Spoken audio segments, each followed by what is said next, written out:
Shalom, selamat pagi jemaat Tuhan.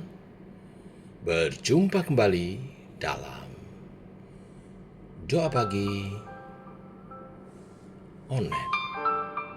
Namaku di hatimu, Silas Manalu.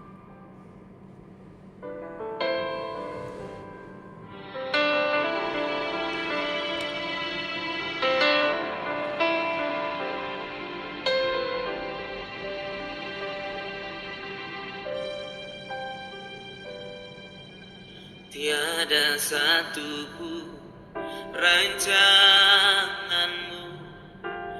gagal dalam hidupku, Tuhan. Masa depanku indah dalam-Mu, karena anugerah-Mu sungguh ajaib kejadianku.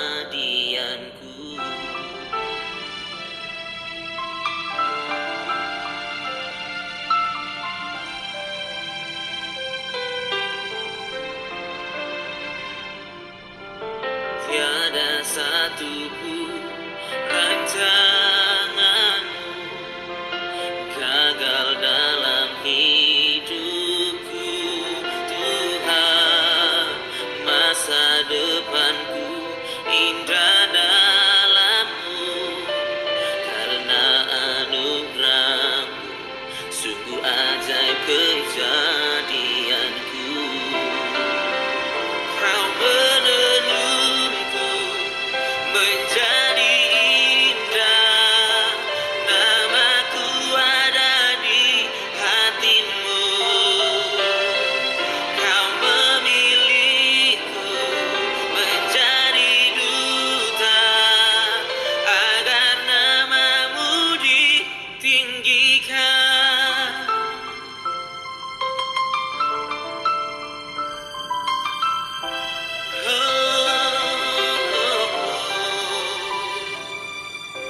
Tiada satu pun rancanganmu gagal dalam hidupku, Tuhan. Masa depanku indah dalam-Mu, karena anugerah-Mu sungguh ajaib kejadianku. Kau menenunku menjadi indah, namaku ada di hati-Mu.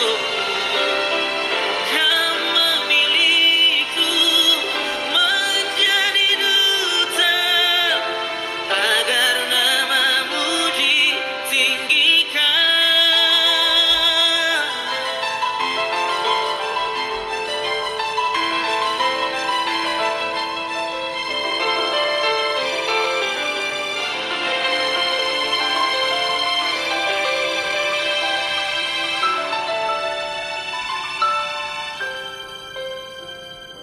Kau menenunku menjadi indah, namaku ada di hati-Mu. Kau memilihku menjadi duta, agar nama-Mu ditinggikan.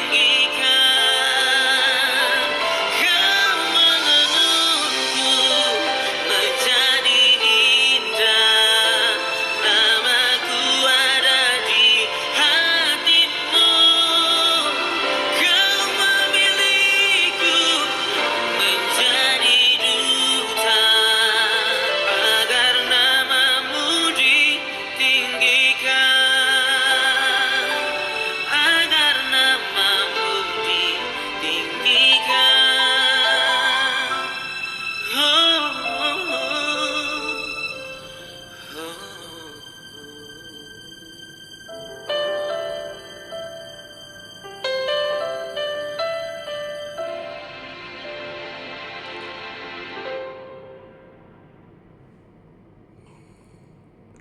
Tiba waktunya untuk kami merenungkan firman-Mu.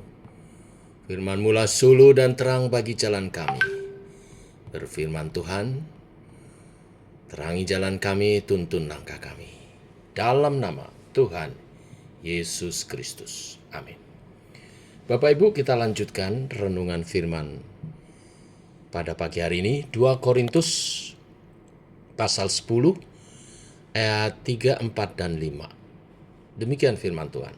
2 Korintus pasal 10 ayat 3, 4, dan 5. Memang kami masih hidup di dunia, tetapi kami tidak berjuang secara duniawi. Karena senjata kami dalam perjuangan bukanlah senjata duniawi, melainkan senjata yang diperlengkapi dengan kuasa Allah yang sanggup untuk meruntuhkan benteng-benteng. Kami mematahkan setiap siasat orang dan merubuhkan setiap kubu yang dibangun oleh keangkuhan manusia untuk menentang pengenalan akan Allah. Kami melawan segala pikiran dan menaklukkannya kepada Kristus. Sampai di sini pembacaan kita. Judul renungan hari ini, hidup di dunia tetapi tidak duniawi. Pelayanan Paulus di kota Korintus seperti sebuah peperangan. Melawan siapa? Melawan guru-guru palsu, di mana mereka memakai senjata duniawi, yaitu retorika, fasih berbicara, manipulatif, juga mengandalkan status. Beberapa dari mereka bahkan didukung oleh pejabat-pejabat di kota Korintus itu. Tetapi Paulus melawan mereka dengan senjata surgawi. Bagaimana hal itu kita pahami? Hidup di dunia tetapi tidak duniawi.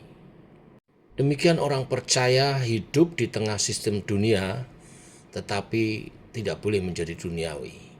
Setiap hari adalah peperangan rohani. Maka poin yang pertama, kita perlu menyadari medan perang kita. Dikatakan di ayat 3, memang kami masih hidup di dunia, ya. Paulus realistis. Jemaat Tuhan bukan biarawan, hamba Tuhan seperti saya, pendeta. Jemaat Tuhan bekerja, sekolah, dan dalam kehidupan sehari-hari. Di dunia, kita tidak bisa menghindar. Kita hidup di dunia. Yesus berdoa, "Aku tidak minta engkau mengambil mereka dari dunia, tetapi menyatukan mereka dan memberkati, menyertai mereka." Tetapi walaupun kita di dunia, kita tidak berjuang secara duniawi. Mengapa? Sebab kita ini prajurit Kristus. SOP kita berbeda dengan dunia. Dunia pakai manipulasi, pencemaran nama baik, cancel kultur, politik licik. Orang percaya dilarang memakai itu semua. Lalu apa yang menjadi senjata kita? Ayat 4 menjelaskan, ya. Senjata perjuangan kami bukan senjata duniawi. Senjata duniawi tadi saya katakan logika manipulatif, uang, koneksi, emosi, ancaman, ya. Tetapi orang percaya senjatanya adalah yang diperlengkapi dengan kuasa Allah. Dunamos, penuh kuasa, sangat efektif. Senjata Allah apa itu? Efesus 6 ayat 10 sampai 18, yaitu kebenaran, iman, Injil, firman, dan doa. Dengan senjata inilah, ya, kebenaran, Injil, iman, firman, dan doa adalah untuk meruntuhkan benteng-benteng pertahanan musuh. Benteng apa? Politik pikiran yang jahat, ideologi yang salah, trauma, kebohongan iblis yang sudah bertahun-tahun mengurung manusia. Apa itu? Contoh, merasa tidak berharga, padahal manusia itu sangat berharga di mata Tuhan. Atau berpikir Tuhan tidak peduli kehidupan kita. Atau konsep bahwa uang adalah segala-galanya. Uang adalah kebahagiaan, uang adalah kesuksesan. Bukan, Tuhanlah kebahagiaan. Jadi pelaku firman-lah kebahagiaan. Takut akan Tuhan, itulah permulaan hikmat. Dan takut akan Tuhan adalah kesuksesan. Jadi lawan kita, lawan utama kita bukanlah manusia, tetapi cara berpikir yang menentang Allah, yang menghasut umat manusia itu. Efesus 6 ayat 12. Nah, sekarang yang terakhir, bagaimana strategi kita melawan setiap pikiran yang menentang kepada Kristus? Ayat 5 dikatakan, kami mematahkan setiap siasat. Kata siasat logismos, artinya perhitungan, argumen, teori, semua ide yang menentang pengenalan akan Allah. Contohnya, sukses itu ukurannya berkat. Harus dicapai dengan segala macam cara. Bohong-bohong sedikit tidak apa-apa. Yang penting sukses. Kalau kita sukses, kita dilihat sebagai orang yang diberkati. Ini pikiran-pikiran yang salah, yang harus ditentang dan dikalahkan, ya, ditawan, dipatahkan dengan kuasa daripada Tuhan. Setelah menawan setiap siasat yang menentang pengenalan akan Allah, lalu menawan segala pikiran. Malotheosontes, yang artinya tangkap tawanan perang. Maksudnya adalah tidak negosiasi, ya, dengan dosa, dengan pikiran-pikiran kotor, ya, langsung patahkan, langsung tangkap, ya, langsung eksekusi. Selanjutnya, supaya taat kepada Kristus. Tujuan akhir bukan pikiran positif, tapi pikiran taat, ya, pikiran yang tunduk pada firman. Ini peperangan setiap detik dalam kehidupan kita.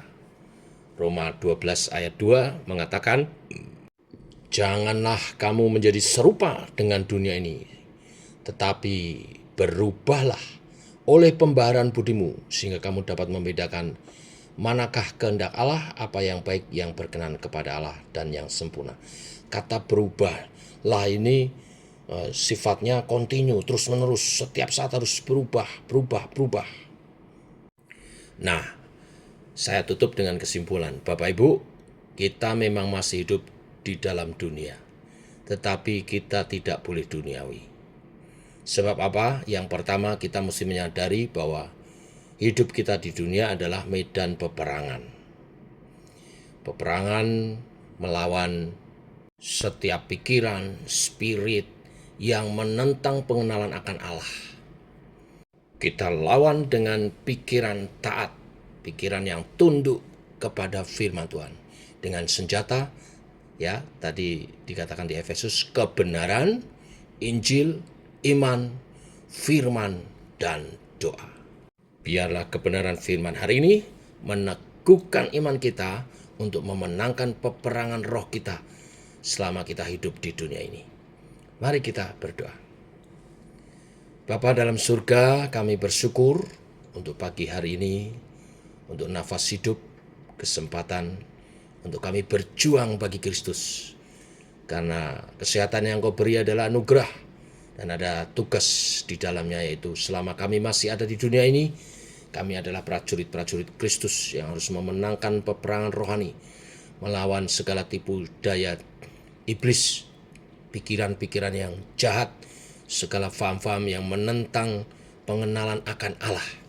Kami mau patahkan di dalam nama Tuhan Yesus dengan hidup dalam ketaatan dan senjata kebenaran, Injil, iman, firman, dan doa. Allah Roh Kudus akan memperlengkapi kami dan menolong, menyatakan kebenaran ini dan memenangkan peperangan ini. Sehingga walaupun kami hidup di dunia, kami tidak menjadi duniawi. Bahkan kami mengubah dunia ini menjadi seperti di surga. Sebagaimana firman-Mu, jadilah kehendak-Mu di bumi seperti di surga. Melalui kesaksian hidup umat-Mu, yang pagi hari ini berdoa bersama. Perlengkapi kami, dan urapi kami dengan kuasa Roh Kudus dalam kebenaran Injil, iman, firman, dan doa-doa yang mengandalkan Tuhan. Dalam nama Tuhan Yesus Kristus. Amin. Demikian saudara, doa pagi kita. Selamat pagi, selamat berjuang. Tuhan memberkati. Shalom.